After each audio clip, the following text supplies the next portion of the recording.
Hi, my name is Mike Mauger. I don't know, how many of you have been to a Westchester Story Slam? Anybody? Cool.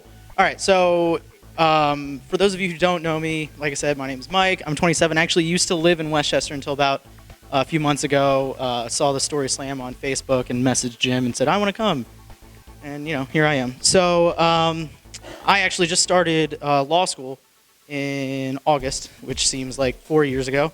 And I'm running on about 8 hours of sleep all week, so if I'm a little loopy, that's why.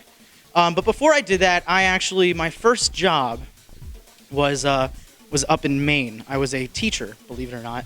This was, 6 years ago, something like that. And I guess I should preface this with the fact that I hope not to disappoint Jim as the first storyteller of the Startup Story Slam, but I have never started up anything in my entire life. And if I have, it lasted so short that I don't remember doing it.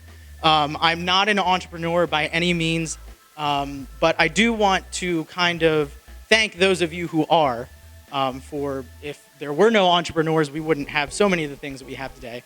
And for any of you who are aspiring entrepreneurs, I have like 3 things to say, and that is, if you have a dream and you believe in your dream, there is no such thing as a dumb idea. And all you have to do is put yourself out there and ask and follow that dream, and you'll be successful. And the reason I know that is what I'm about to tell you.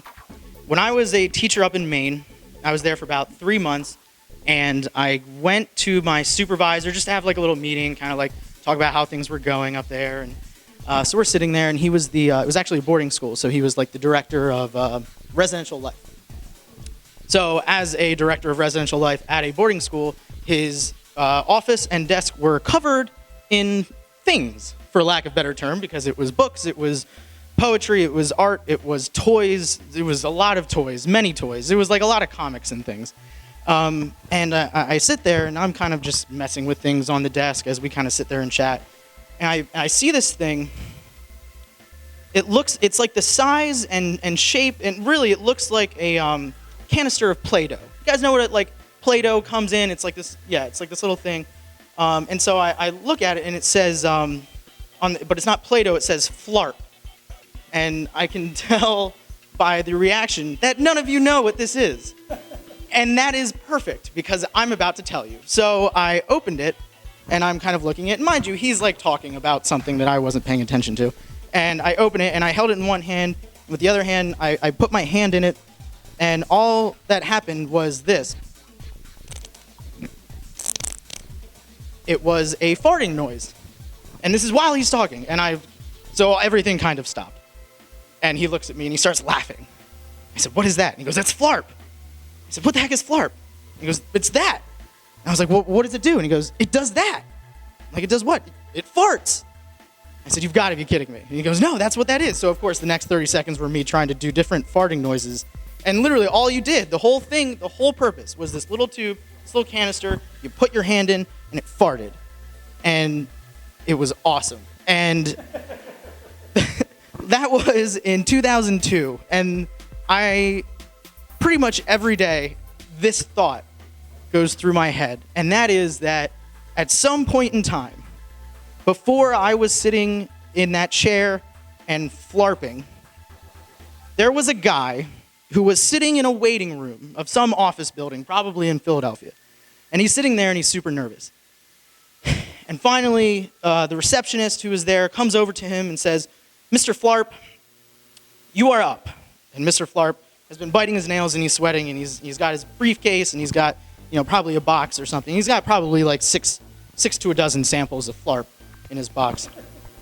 He says, okay. So he says, I'm ready. And then she leads him into this room, and in this room is this giant room, and it's wall windows out over the cityscape, and there's a giant oak table in the room, and there are 6 guys on either side, all in suits. There are probably some women too. I apologize if that was sexist, but they're probably all in suits. We can all agree on that.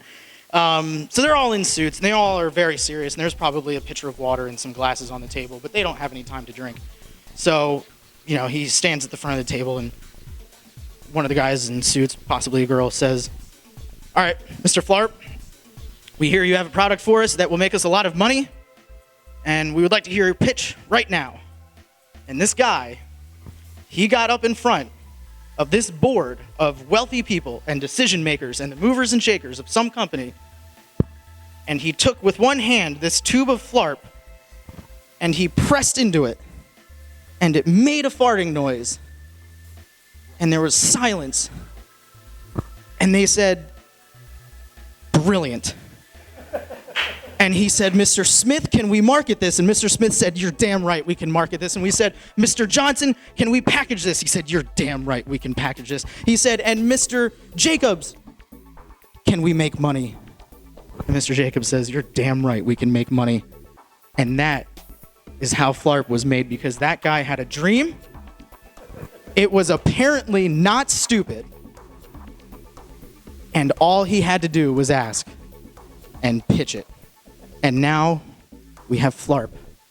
And so I hope that somewhere out there in this audience, there is a Mr. or Mrs. Flarp. And please, please follow your dream, because I hope one day we can have another Flarp. And that's all I have.